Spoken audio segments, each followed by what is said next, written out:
최근에 읽은 책이 있습니다. 미국 펜실베니아 대학교의 워튼 경영대학원의 제레미 리프킨 교수가 쓴 이 공감의 시대라는 책입니다. 그 책에 보면 이런 이야기가 나옵니다. 1914년 12월 24일 성탄 전날이죠. 프랑스 플랑드르 지방에서 이 세계 제1차 세계대전이 5달째로 접어들고 있었습니다. 독일군 병사들과 영국군 병사들이 30에서 50m 정도의 이 지척의 거리를 두고 치열하게 전투를 벌이고 있었습니다. 그러나 그 전투의 상황은 너무나 참혹했습니다. 겨울인지라 살을 내는 추위가 뼛속까지 파고들었고 참호 속은 물이 흥건했으며 또 화장실이 없는 탓에 오물이 여기저기 널려 있었고 또 주위에는 이미 죽은 병사들의 시체들이 썩어가고 있었습니다. 그런데 전장에 땅거미가 깔릴 무렵 놀라운 일이 벌어집니다. 독일군 병사들이 의문용으로 보내긴 이 크리스마스 트리에 촛불을 밝히면서 고요한 밤을 비롯해서 크리스마스 캐롤을 부르기 시작했고 이에 영국군 병사들 몇몇이서 캐롤을 따라 부르기 시작하더니 양쪽 병사들이 모두 캐롤을 부르며 놀랍게도 참호 밖으로 쏟아져 나온 겁니다.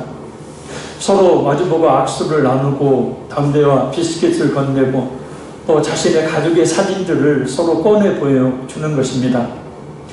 다음 날인 성탄절 아침에 태양이 솟아오를 때까지 그렇게 수천 명의 병사들은 조용히 이야기를 나눕니다. 어림잡아 10만 명 정도의 군인들이 불과 24시간 전까지만 해도 서로를 죽였지만 이제는 서로 죽은 동료들의 시신을 묻어주고 또 축구 시합까지 벌이는 놀라운 일이 벌어진 겁니다. 비록 짧은 시간이었지만 꿈같은 크리스마스 휴전이었다고 합니다. 물론 이 잠깐의 휴전 이후에는 이 많은 전사자들이 나왔지만 말입니다. 이 사건은 실제 크리스마스 이브와 또 성탄절 날에 일어났던 사건입니다.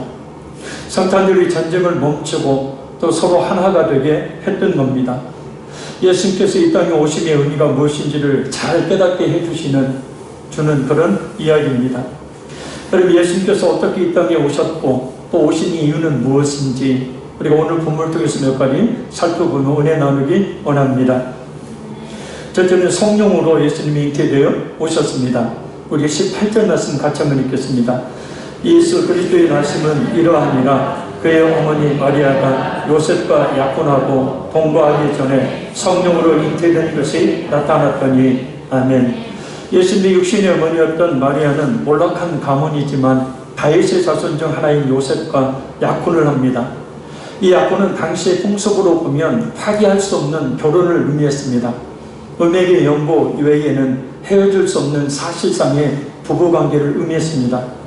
그러나 약혼을 했다고 하더라도 요즘처럼 아무런 조유식이 없이 결혼 전에 혼전관계도 가질 수 없었고 또 가까이 할 수도 없었습니다.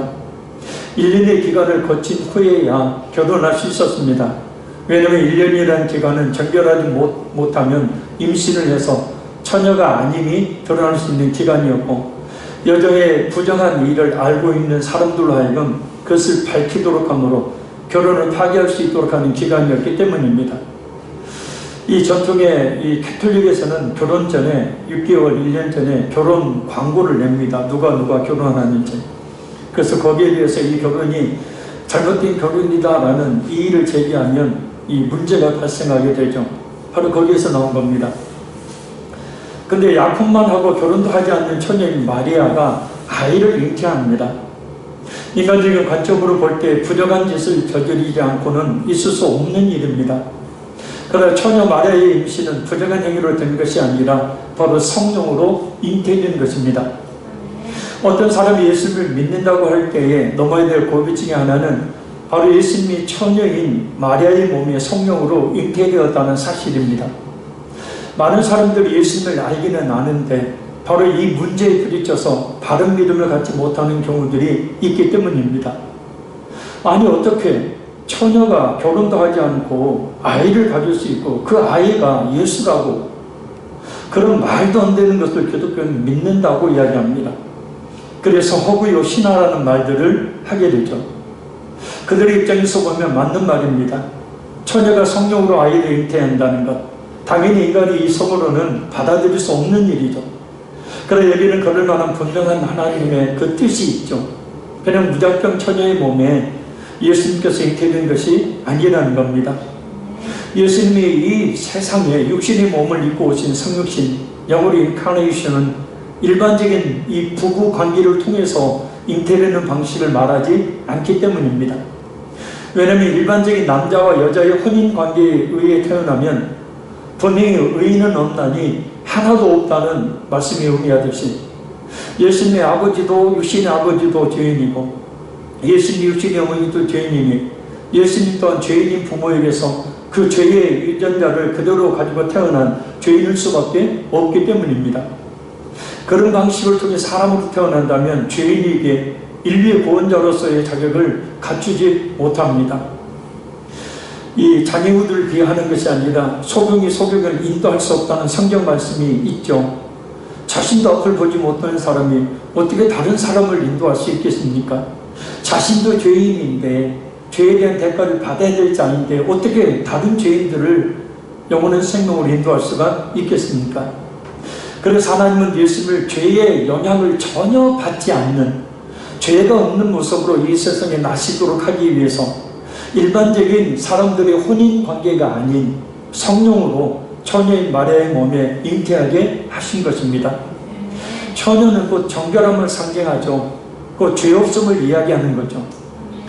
신앙은 과학을 반대하거나 거부하지 않습니다. 신앙은 과학을 포함하고 또 과학의 범위를 초월하는 영역에 위치하고 있습니다. 한 걸음 더 나간다면 과학이 증명할 수 없고 또 과학이 도달할 수 없는 영역의 문제가 바로 신앙의 영역입니다. 그래서 신앙에서 초자연적인 영역을 제거하면 그것이 신앙이 될 수가 없는 거죠.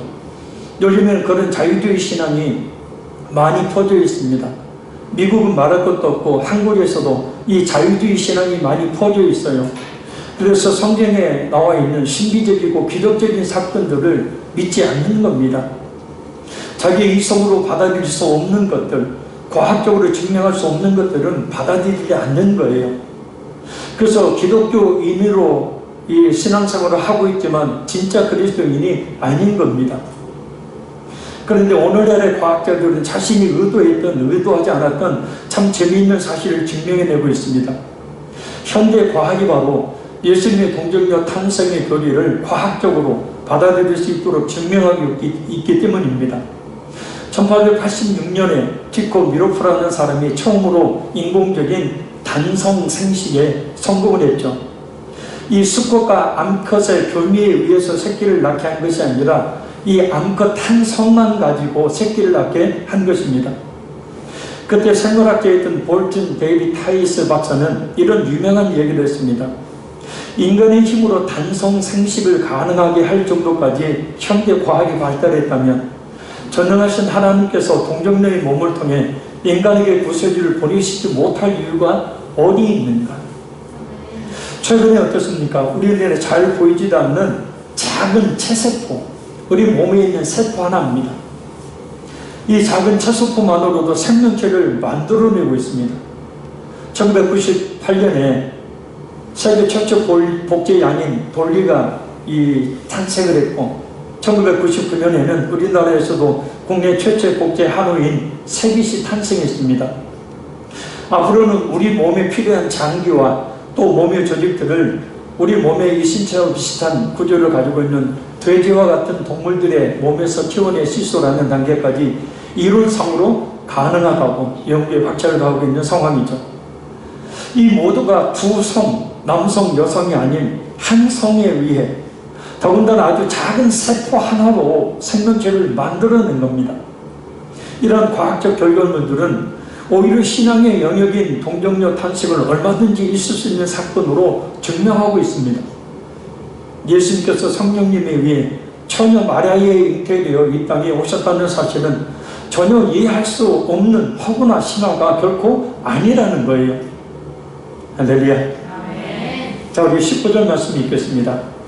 그의 남편 요셉은 의로운 사람이라 그를 드러내지 아니하고 가만히 끊고자 하여. 아멘. 요셉은 자신의 종은 여인 마리아가 자신과 결혼도 하지 않는 상태에서 아이를 잉태했다는 말을 듣자 매우 놀랍니다. 결코 있을 수 없는 일이 벌어진 것이기 때문입니다. 그래서 그러나 요셉은 인격적인 사람이라 조용히 이 정원을 파혼하려고 결정을 합니다. 왜냐하면 그 같은 사실이 드러나면 이 마리아는 결혼하지 않고 임신했기 때문에 율법에 따라 돌에 쳐 죽임을 당해야 되기 때문입니다. 또 한 가지, 마리아의 순결에 대한 진실성은 믿을 수 있을지 몰라도 처녀가 남자 없이, 그것도 성령으로 잉태되었다는 사실을 믿는 것은 당시 요셉 자신의 신앙이나 이성을 총동원해도 도저히 이해할 수 없는 일이었기 때문입니다. 믿고 싶으나 믿을 수 없는 그 일에 대한 최선의 방법은 그냥 조용히 파혼을 하는 것입니다. 요셉이 이렇게 파혼을 하기로 결정을 할 때 그에게 놀라운 일이 일어납니다. 우리 20절 읽겠습니다. 이 일을 생각할 때 주의 사자가 현몽하여 이르되 다윗의 젖은 요셉아 내 아내 마리아 데려오기를 무서워하지 말라. 그에게 잉태된 자는 성령으로 된 것이라. 아멘. 요셉에게 주의 사자고 천사가 나타납니다. 그리고 이렇게 이야기합니다. 다윗의 젖은 요셉아 내 아내 마리아 데려오기를 두려워하지 말라. 그에게 잉태된 자는 성령으로 된 것이라. 비록 세상의 상식으로는 도저히 이해도 용납도 될 수 없는 일이지만 주의 사자가 나타나 말한 내용은 요셉의 신앙과 믿음을 다시 한번 일깨워줍니다. 더군다나 그것이 하나님이신 성령으로 된 일이라니 오히려 그에게 엄청난 영광이 아닐 수 없는 놀라운 일이죠. 결국 주의 사자에 나타나면 바로 요셉으로 하여금 하나님께서 마리아의 몸을 빌어 이루실 사역을 받아들이도록 합니다. 우리 예수님은 마리아의 몸을 빌어 성령으로 잉태되어 이 땅에 오셨습니다. 왜냐하면 그런 방법으로 오셔야 죄 없는 인간의 몸으로 곧 우리를 위해 속죄의 피를 흘릴 수 있는 육체로 오실 수가 있었기 때문입니다. 예수님은 완전한 사람으로 그러나 죄와 상관없는 완전한 하나님으로 오신 분입니다. 그리고 완전한 신성과 완전한 인성을 가지신 모습으로 오신 것입니다. 믿으시기를 바랍니다. 어떤 자유주의 신학자는 예수님을 반인, 반수라고 이야기합니다. 그러니까 반인, 반신이라고 이야기하죠. 그러니까 예수님의 인격 아래에는 두 인격이 존재하는 거죠. 하나님 그리고 인간. 그래서 50대 50이라는 거예요. 만약에 이것을 생각하게 되어진다면 그 사람은 온전한 구원이 이룰 수 없는 거죠. 왜냐하면 예수님은 완전한 하나님, 완전한 하나님으로 오셨고 예수님은 우리와 똑같은 몸을 지니신 완전한 인간으로 오셨기 때문입니다. 100% 완전한 하나님, 100% 완전한 그런 인간으로 오셨다는 것입니다. 그것을 믿어야 우리가 구원에 이를 수가 있게 되는 거죠. 자, 둘째는 예수님은 자기 백성을 구원하실 구원자로 오셨습니다. 우리 21절을 읽겠습니다. 아들을 낳으리니 이름을 예수로 하라. 이는 그가 자기 백성을 그들의 죄에서 구원할 자이심이라 합니다. 아멘. 이스라엘의 관습을 보면 자녀의 이름은 일반적으로 부모가 지어졌습니다. 태어난 지 8일 만에 할례를 행하고 나서야 비로소 하나님의 언약 백성으로 인정하면서 그때 아기 이름을 지어줬어요. 그런데 예수님의 이름은 이미 예수님이 태어나기도 전에 공지가 되어집니다. 왜요? 예수님은 하나님의 아들이시기 때문에. 그러니까 사람이 예수님의 이름을 지을 수 없는 거죠. 그래서 성부 하나님께서 예수님의 그 이름을 지어 주신 것입니다. 예수라는 이름의 뜻이 무엇입니까? 이는 그가 자기 백성을 그들의 죄에서 구원할 자이십니다. 그리고 이 말씀을 좀 더 문법에 충실하게 직역하면 자기 백성을 그들의 죄에서 구원할 이는 그 자신이다 라는 뜻이에요. 곧 사람을 그들 자신의 죄에서 구원할 자는 오직 예수님 그 자신밖에 없다는 뜻이에요. 그러니까 천하 인간에 구원 얻을 만한 다른 이름을 너에게 주시지 않았느니라. 사도행전 말씀과 같은 맥락이죠. 곧 사람을 그들 자신의 죄에서 구원할 자는 오직 예수님 그 자신밖에 없으시다라는 겁니다. 예수님만이 유일한 인류의 구원자라는 뜻이죠. 할렐루야. 우리는 여기에서 구하다는 동사를 주목해 봐야 합니다. 이 단어는 원어를 보면 어떤 자연적인 위협이나 정치적인 억압, 질병으로부터 이끌어내는 것뿐만 아니라 죄나 영원한 죽음으로부터의 구출을 의미하는 말이기 때문입니다. 예수님이 죄인들을 그 죄에서 구원할 자로 오셨다는 뜻이고, 또한 여러 가지 억압이나 위험이나 질병으로부터 구원해 주실 분으로 오셨다는 뜻이에요. 이 사실을 확실히 믿으시길 바랍니다. 그러면 그 믿음의 능력이 곧 예수님께서 이 땅에 오심의 그 능력이 우리에게 나타나게 된다는 사실이에요. 우리를 죄에서 구원할 자는 오직 예수 그리스도밖에 없습니다. 우리를 모든 억압과 또 고통과 고난과 아픔과 가난과 질병으로부터 구원해 주실 분은 오직 예수님밖에 없다는 뜻이에요.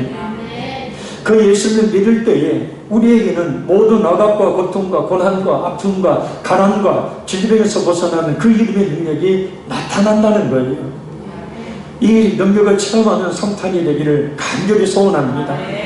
그래서 확실히 믿는 많은 그런 성도들이 죽을 병에서 고침을 받고, 그 사실을 믿는 많은 그런 성도들이 수많은 아픔과 고통과 슬픔 가운데서 벗어남을 받고 죄와 사망에서 자유함을 얻었습니다. 그것을 확실히 믿으시길 바래요. 그냥 단순히 예수님이 오셨다라는 사실만 기억할 것이 아니라 예수님의 오심으로 말미암아 이루어진 놀라운 그 능력들이 어떤 것인지를 굳게 믿는 믿음이 우리 가운데 이번 성탄을 통하여 더욱 있기를 간절히 소원합니다. 셋째는 예수님은 하나님께서 오래전 선지자를 통해 말씀하신 대로 오셨습니다. 우리 22절 읽겠습니다. 이 모든 일이 된 것은 주께서 선지자로 하신 말씀을 이루려 하심이니 이르시되 아멘. 예수님에 대한 예언은 수천 년 전부터 있었습니다. 유명한 바빙크의 이 개혁주의 신학에 의하면 구약에 대한 예수님의 이 땅에 오심에 대한 예수님에 대한 예언이 총 456번이나 나온다고 합니다. 모세 오경이 57번, 선지서에 243번, 그 나머지 부분에 138번이나 예수님에 대해서 예언하고 있다고 말합니다. 이 같은 사실을 우리에게 말하고 있는 것은 예수님이 실존 인물이었다는 거죠. 예수님이 하나님이시되 완전한 사람이신 것, 그리고 십자가에서 고난을 받으신 것, 죽으신 지 사흘 만에 부활하시고 승천하신 모든 예수님에 대한 구원의 사역과 행위가 그냥 우연한 일이거나 아니면 단순히 사람들이 만들어낸 하구나 신화가 아니라는 뜻입니다. 일반 사람들이 말하는 것처럼 예수님이 단순히 한 위대한 그런 인간이요 도덕가에 불과했다면 어떻게 수천 년 전에 그 예수님에 대한 예언이 있을 수가 있었겠습니까? 또한 성경뿐만 아니라 수많은 역사들이 어떻게 그 오랜 시간 전부터 예수님에 대한 예언을 할 수가 있었겠습니까? 이 세상의 모든 위인들은 그들이 이 세상에 태어난 이후에 그들의 어떤 특별한 사상이나 행위 때문에 위인이라고 칭함을 받습니다. 예수님 외에 그 어떤 종교의 창시자고 이렇게 오랜 시간 전에 예언된 사람은 단 한 사람도 없습니다. 이 같은 사실은 동시에 예수님의 행적과 그분을 믿는 기독교는 여타 종교들처럼 한 교주가 새로운 깨달음을 얻어 창시하거나 기성 종교를 계획해서 만들어낸 새로운 종교가 아니라는 겁니다. 갈수록 이 세상은 냉랭하게 이 크리스마스를 맞이하고 있습니다. 크리스마스라는 말의 뜻이 그거죠. 이 크리스토스 플러스 메스라는 말입니다. 그러니까 메스는 미사라는 뜻이죠. 예배라는 뜻이죠. 그러니까 크리스마스는 예수님께 예비하는 날이죠. 그런데 기독교 국가라 자부하고 있는 미국과 영국을 비롯한 유럽 국가들에서는 갈수록 크리스마스 트리나 장식을 찾아보기가 힘들다고 합니다. 크리스마스는 단어조차도 써야 할지 말아야 할지를 놓고 논쟁을 벌일 정도라고 합니다. 이유는 기독교가 아닌 다른 종교를 가진 사람들을 자극하지 말고 배려해야 한다는 이유 때문입니다. 그 사상적인 배경은 바로 포스트 모더니즘과 또 뉴에이지라는 사상입니다. 이 포스트 모더니즘은 크게 이성주의, 상대주의, 개인주의로 대변되는 사상입니다. 그래서 우리 젊은 세대들은 신에 대한 관심, 곧 예수님에 대한 관심을 가지지 않습니다.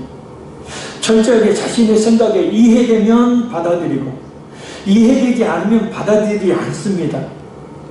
절대 진리조차도 얼마든지 어떤 공동체나 개인에 의해 보편적인 것이 되고 다른 것으로 해석될 수 있기 때문입니다.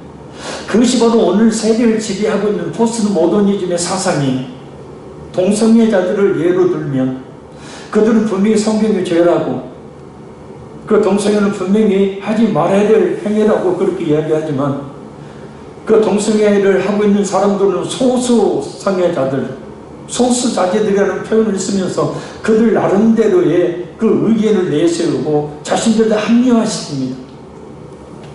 그러니까 성경의 절대 진리라는 동성애를 금해야 된다는 절대 진리를 이 사람들이 뭡니까? 자신들의 의견을 내세우고 그 사람들의 의견에 동조해주는 마치 좀 배운 사람들처럼 뭔가 의식 있는 사람들처럼 그들에게 동조하는 사람들이 그런 의견을 내세우면 절대 진리인 이 절대 진리는 더 이상 절대 진리가 아니라 보편적인 진리가 되어버리는 거예요. 자신이 최고이고 자신만이 유일한 존재의 근거가 되며 굳이 하나님을 찾을 필요가 없는 것이 또 뉴에이지 사상입니다. 나만 잘 살면 돼. 나만 아니면 돼. 나만 위해서 살면 돼. 그래서 자기 자신을 작은 신으로 여기며 사는 것, 이것이 바로 뉴에이지 사상의 근본 사상입니다. 그러니까 자기 자신만 믿고 사는 거지 굳이 신을 의지할 필요가 없는 거예요. 이것이 이 세대에 편만하게 펼쳐져 있는 그런 사상입니다. 그러니 그들의 생각 속에는 절대 진리라는 것은 애당초에 없는 것입니다. 굳이 예수님을 찾을 필요성을 느끼지 못하는 것입니다. 그래서 성탄절 하면 생각나는 것이 뭐냐? 라고 질문했을 때 예수님이라고 말하는 사람은 100명 중에 2명밖에 없었다고 하는 통계가 있었습니다. 크리스마스는 이 땅의 구원자로 오신 예수님을 경배하는 날인데 그런 날이 아니라 가장 기분이 들떠 놀기 좋은 날이 되고 만 거예요. 그래서 예수님께서 이 땅에 오신 날이 정확히 12월 25일이 아닙니다. 배일에 가려져 있죠. 그날은. 아마 그날을 정확히 알도록 하셨다면 그날은 엄청난 죄악이 난무하는 날이 될 것이기 때문입니다. 사탄이 가만히 있겠습니까? 지금 12월 24일, 25일 연말과 함께 이런 날들에 술에 취하고 온갖 쾌락과 방탕이 난무하는 날이 되는데 말입니다. 갈수록 사람들이 예수님에 대한 관심을 가지지 않습니다. 여러 가지 이유와 핑계를 대며 예수님 앞으로 나가기를 미루거나 꺼리고 있습니다. 예수 그리스도를 아예 부인하고 있습니다. 인터넷을 보면 아예 그냥 예수님에 대해서 또 예수님을 믿는 기독교에 대해서 별 입에 담지는 못할 욕설을 늘어놓습니다. 그러나 아무리 사람들이 예수님을 모른다 해도 예수님은 수천 년 전부터 하나님께서 수많은 선지자들을 통해 미리 말씀하신 우리의 유일한 구원자이십니다. 하나님의 말씀대로 오신 구원자, 말씀대로 오셔서 말씀대로 십자가에서 그 구원을 이루시고 부활 승천하신 분이십니다. 이 예수님을 우리는 확실히 믿어야 될 줄 믿습니다. 마지막 넷째, 예수님의 오심은 하나님이 우리와 함께 하시는 거예요. 자, 우리 23절에서 25절까지 말씀 읽겠습니다. 보라, 처녀가 잉태하여 아들을 낳을 것이요 그의 이름은 임마누엘이라 하리라 하셨으니 이를 번역한즉 하나님이 우리와 함께 계시다 합니다. 요셉이 잠에서 깨어 일어나 주의 사자의 분부대로 행하여 그의 아내를 데려왔으나 아들을 낳기까지 동침하지 아니하더니 낳음의 이름을 예수라 하니라. 아멘. 보라, 처녀가 잉태하여 아들을 낳을 것이요 그 이름은 임마누엘이라 하리라. 이 말씀은 이사야 7장 14절 그리고 8장 10절의 예언된 말씀이 성취되었음을 의미합니다. 뭐가 성취되었냐면 하나님께서 임마누엘 하신다는 말씀이 이루어졌다는 뜻이에요. 임마누엘은 합성어입니다. 함께라는 뜻의 임, 그 다음에 우리와라는 뜻의 마누, 하나님이라는 뜻의 엘.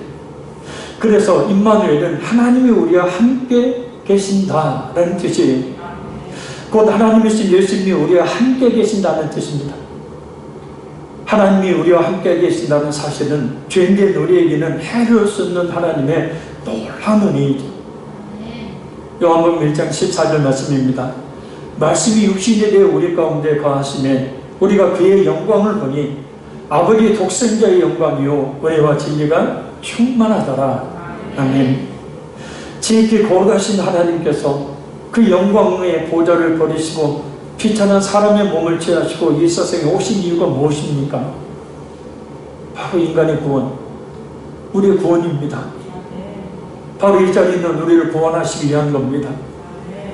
하나님은 첫 인간 아담의 타락 이후에 당신의 택한 백성들을 구원할 구원의 그 계획을 끊임없이 전개해 오셨죠. 그래서 아담에게는 짐승을 죽여서 피 흘려 죽게 함으로 나온 가죽옷을 입혀 아담의 그 수치 죄를 가르치셨고, 그 이후에는 계속해서 이삭을 예수님을 예표하는 인물로 예수님을 보여주셨고, 또 율법의 제사의 교리를 통하여 짐승을 인간의 죄를 대신 지고 죽게 하는 이 짐승의 번제를 통하여서 우리의 죄가 사함받는 그런 방법을 알려주시고, 계속해서 죄사함의 그 방법들을 계속해서 구속사역을 계속해서 끊임없이 이어 오셨다는 거예요. 그러시다가 그 구속계획을 완성할 성취할 때가 되어서 성자 예수님을 직접 사람의 모양을 취하게 하시고 이 땅에 보내신 것입니다. 왜냐하면 그 인간의 죄를 지고 죽었던 그 짐승들처럼, 그 소, 양, 염소들처럼 예수님께서 자신의 몸을 십자가에 상제물로 내어놓으시고 흘리신 피, 곧 생명을 내놓으심으로 말미암아 죄의 싹은 사망이라는 우리가 당해야 될 사망의 대가를 예수님이 대신 당하셨기 때문에, 사망은 두 가지죠. 첫째는 육체의 사망, 둘째는 영적 사망입니다. 육체적인 사망은 그냥 우리가 일반적으로 죽는다는 것.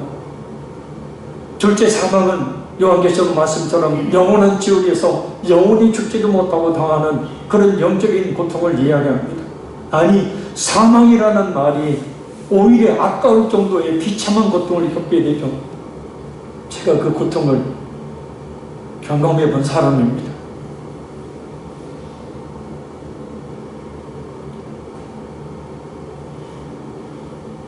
죄인된 인간은 스스로를 결탄코 구원하지 못하며 오직 영원한 지옥의 멸망에 처할 수밖에 없기에 성자 예수님께서 하나님과 죄로 인해서 원수된 우리 사이를 이어주실 중보자로, 우리의 죄를 그 몸에 대신 지시고 죽을 대속자로, 그리고 우리를 과와 같이 이 세상에 버려두지 아니하시고 우리와 함께 하시는 임마누엘의 하나님으로 오신 것입니다.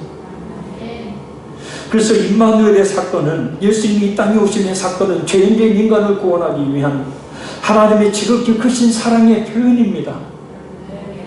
그 보좌를 버리시고 오셨습니다. 만약에 예수님께서 이 땅에 그와 같은 사람의 모양을 취하고 오시지 아니하셨다면 우리도 어떻게 사는지 모르고 살다가 그냥 영원한 멸망을 당하겠죠. 그런데 우리 예수님은 부활 승천하셔도 지금 우리와 함께하고 계시지는 않죠. 그러나 그것은 그리스도께서 육신으로 우리와 함께하고 계시지 않을 뿐 우리 곁을 떠나신 것은 아닙니다.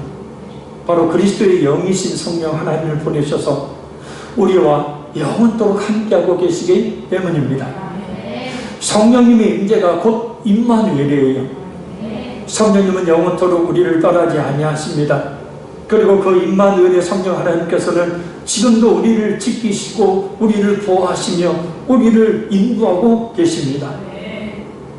또한 성자 예수님은 하나님 보좌 우편에서 우리를 위해서 오늘도 쉬지 아니하시고 중보기도 하고 계신다고 성경은 말씀하고 있습니다. 그래서 우리가 이렇게 믿음을 유지하고 있는 것이고, 그래서 우리가 지금 이렇게 살아있는 것이고, 그래서 우리가 이 어려운 때에 천국에 대한 소망을 가지고 하루하루를 이겨내며 살아내는 것입니다. 우리는 예수를 믿는 성도는 이 세상에서 결국 혼자가 아니죠. 때로 이 세상에 혼자 있는 것과 같은 상황들이 종종 우리에게 닥치죠.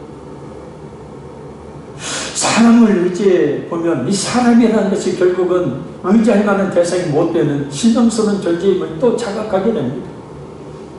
물질을 의지하고 이 세상 것들을 의지하면 그것이 나에게 온전한 영혼의 평안과 만족을 주지 못한다는 사실을 깨닫게 되어집니다. 그래서 하나님께서는 수많은 성도들을 홀로 있게 만드시죠. 고난을 통하여. 대표적인 인물이 다윗 아닙니까? 그 왕이 올랐던 다윗, 아니 왕이 오르기 전부터 다윗을 광야로 쫓겨내 모시죠. 사울의 핍박을 피해서 광야로 가게 만드십니다. 왕이 자리에 올랐더니 사랑하는 아들 압살롬의 반역 사건도 일어나서 또 왕이 쫓겨서 또 광야로 내몰림을 당합니다. 그 이전에도 10명이 되는 형제 중에 제일 막내라 광야에서 양을 치는 목자 노릇을 하게 되어지죠. 그러니까 다윗의 삶은 어떻게 보면 평안한 삶이라기보다는 이 고난의 삶, 또 광야의 삶에 익숙해져 있는 그런 성도였죠. 광야에서 홀로 뭐합니까? 그렇게 쫓겨다니며 대적자들이 있고 그런 광야에서 홀로 뭐하겠어요? 바로 하나님만을 의지하게 하려 하시니라. 그러니까 사람도 믿을 수 있는 존재가 못 되는 거죠. 사실은 우리 눈에 보이는 것들은 사실은 결국은 다 불에 타버릴 것이고 다 없어져 소멸해 버릴 것이니 결국은 우리 눈에 보이는 것들은 믿을 만한 것이 하나도 없는 거예요. 그래서 결국은 다윗이 누구를 찾아요? 하나님을 찾죠. 그리고 하나님을 뜨겁게 만나죠. 그래서 그렇게 때로 하나님께서는 우리에게 그런 고난을 주시는 거예요. 혼자 있게 만드시는 거예요. 그 누구도 의지하지 못하게 만드시는 거예요. 아니 그 어느 것도 의지할 수 없다는 그런 상황 가운데 우리를 집어넣으시는 거예요. 그래서 하나님만을 의지하죠. 때로는 실패도 겪고 질병으로 인해서 눈물도 흘리고 이 코로나19의 혼란과 같은 어려움 속에서 좌절되고 낙심되고 내일을 기대할 수 없는 그런 이런 상황 속에 두시는 것은 임마누엘 하신 하나님에 대한 믿음을 갖게 하시려고.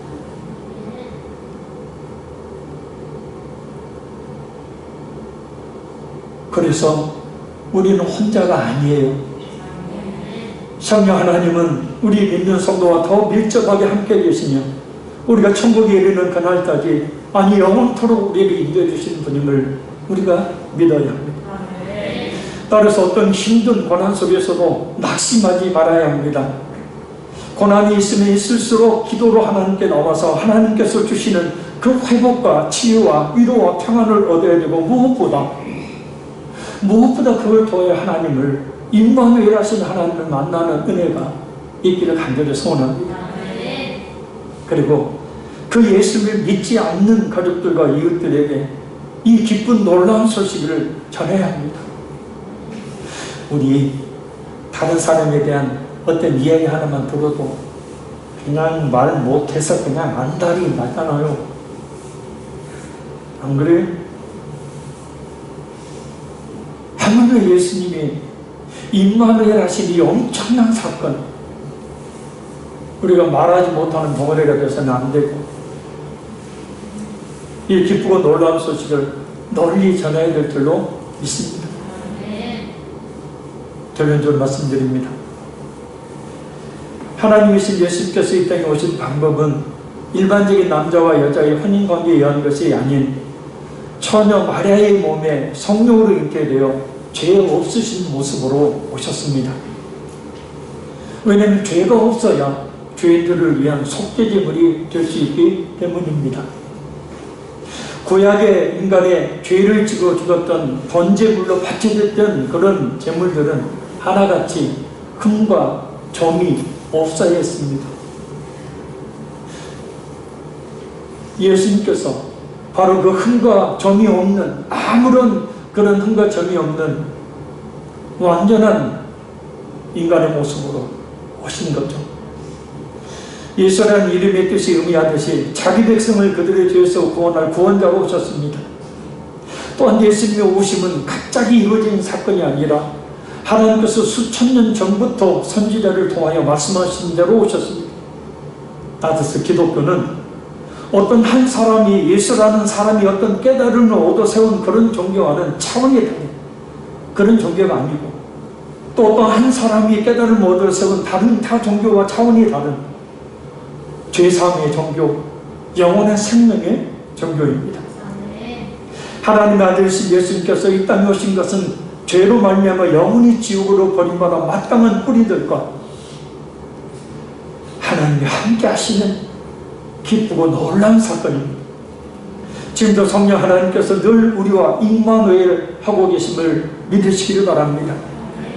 그래서 이번 성탄을 통해서 임마누엘의 역사가 우리 자신은 물론 우리 가정, 우리 자녀, 그리고 우리 모든 이웃들 가운데 충만하게 임하기를 간절히 소원합니다. 그래서 그 예수님을 다시 한번 마음에 뜨겁게 모셔드림으로 모든 억압과 고난과 아픔과 슬픔과 공포, 질병과 가난에서 자유하게 되어주는 역사가 있기를 간절히 소원합니다. 믿는 자에게는 바로 그런 역사가 일어나기 때문입니다. 기도하겠습니다.